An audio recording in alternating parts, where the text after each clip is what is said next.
네, 안녕하십니까 여러분. 이글스 에브리데이입니다. 영상을 시청하시기에 앞서서 구독과 좋아요 부탁드립니다. 올 시즌에 한화 이글스는 외부 FA 영입 그 부분이 오프 시즌에 굉장히 큰 주요 사안일 텐데요.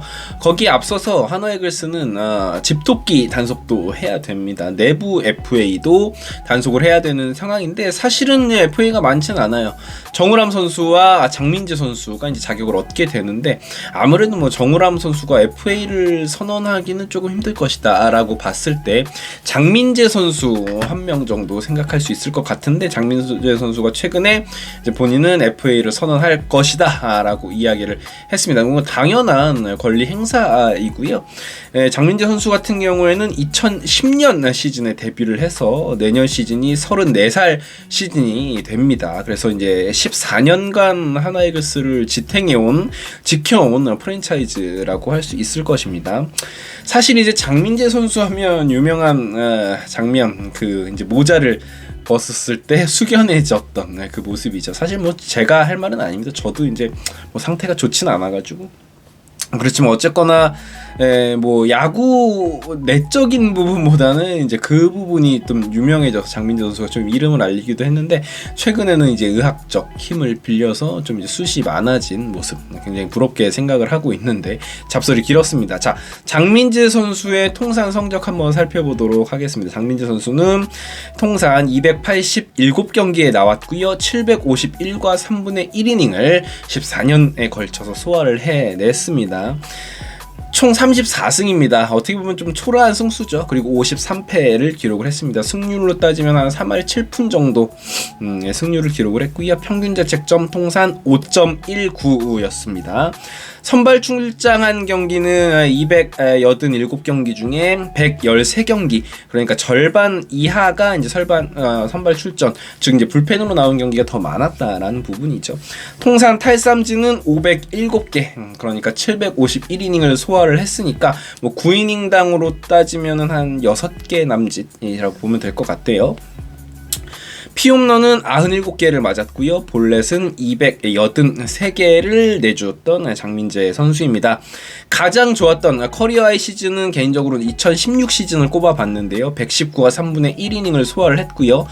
이건 이제 가장 긴 이닝을 소화를 했는데 2019년에도 동일하게 119와 3분의 1이닝을 소화를 했습니다. 어쨌건 2016년 시즌에 6승을 거뒀고 평균 자책점은 4.68을 기록한 바 있었습니다.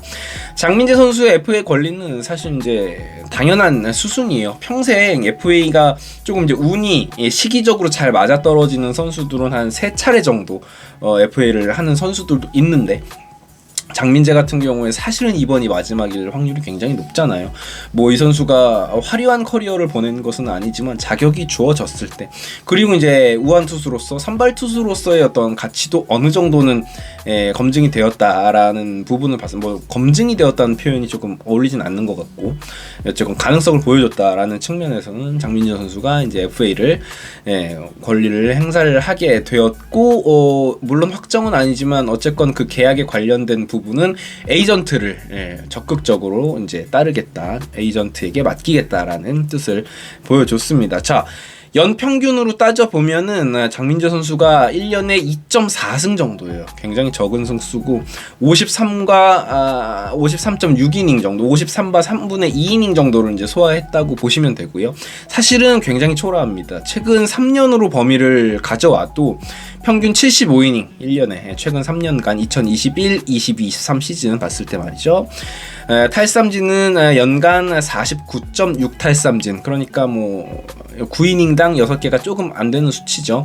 평균 자책점은 최근 3년간 3.84, 본인의 통산 평균 자책점보다는 최근 평균 자책점이 더 좋은 모습이다라고 볼 수 있을 것 같습니다.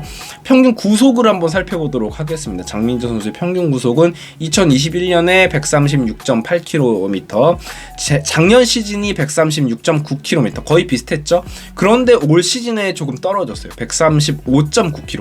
그러니까 1km 정도가 평균 구속이 감소한 모습입니다. 안 그래도 구속적인 메리트가 없는 선수인데 올 시즌에 구속이 조금 1kg가 사실 크잖아요. 137kg 평균 나오다가 136kg 나오면 아무래도 그게 체감되기로는 더 이제 느려졌다라고 느낄 텐데 장민재 선수가 그 부분이 조금 아쉬웠던 시즌이었고요.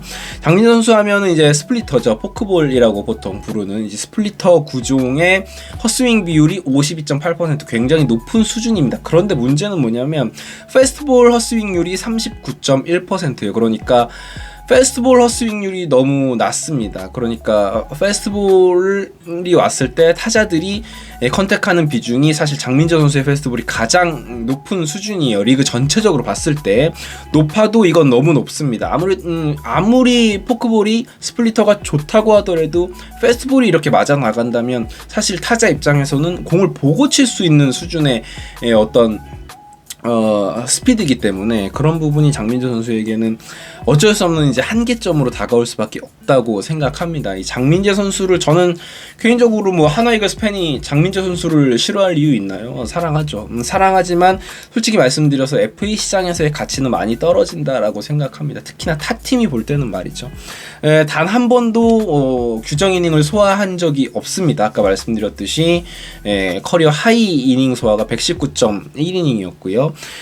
선발로 풀타임 활용이 사실은 불가능하다라는 게 이제 판단이고 불펜의 핵심 자원으로 승리적으로 활용하기에도 조금 힘들다.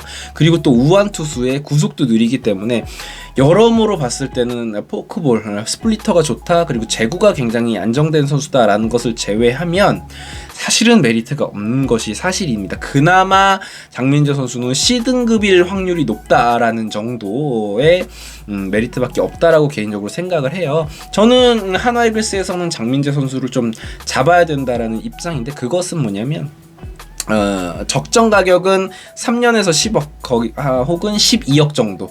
장시환 선수가 3년 9억에 계약했잖아요. 그보다는 조금 높은 액수를 쥐어줘야 된다고 생각을 하는데요. 그거는 뭐 장민재 선수의 기록이나 실력이나 기대치에서 나오는 액수가 아니고요. 지금까지 보여준 팀의 헌신하는 모습에 대한 대가라고 생각을 합니다. 그런 부분조차 팀이 이런 프랜차이즈 스타에게 이런 베테랑에게 보여주지 않는다면 젊은 선수들도 나중에 FA가 되었을 때 이 팀에 대한 이미지 자체가 좋지 않을 수밖에 없습니다. 그리고 외부 FA들도 저렇게 헌신짝 취급하는 팀에는 가서는 안 되겠다라는 이미지가 구축이 될 수가 있기 때문에 저는 개인적으로 장민재 선수에 대한 대우는 그래도 섭섭지 않게 해줘야 된다.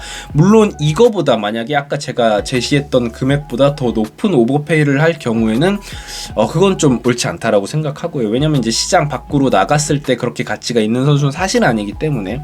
그리고 이제 뭐 이건 우스갯소리로도 나오는 이야기지만 류현진 선수와의 관계 또한 무시하기가 힘듭니다. 아무래도 둘이 절친이기 때문에 향후 이제 류현진 선수가 한화이글스에서 어떤 적응해가는 모습을 보여주기 위해서는 장민재 선수 역할도 굉장히 필요하다고 생각하고 지금 한화이글스에는 정우람 선수도 있지만 후배 투수들을 잘 이끌어줄 이런 베테랑이 필요한 부분도 있기 때문에 장민재 선수 너무 섭섭하게만 해주지 않는 선에서 양측이 잘 원만하게 합의를 해서 FA 계약을 잘 체결했으면 좋겠다라는 마음입니다. 결과적으로는 장민재 선수를 저는 응원하는 마음이고요. 선수 생활에 이제 말년으로 접어들고 있는데 선수 생활 마무리도 잘 해주었으면 좋겠습니다. 장민재 선수도 그리고 한화이글스의 미래에도 도움이 되는 선택해줬으면 좋겠습니다. 지금까지 이글스 에브리데이였고요. 장민재 선수 늘 응원합니다. 구독과 좋아요 부탁드릴게요. 감사합니다.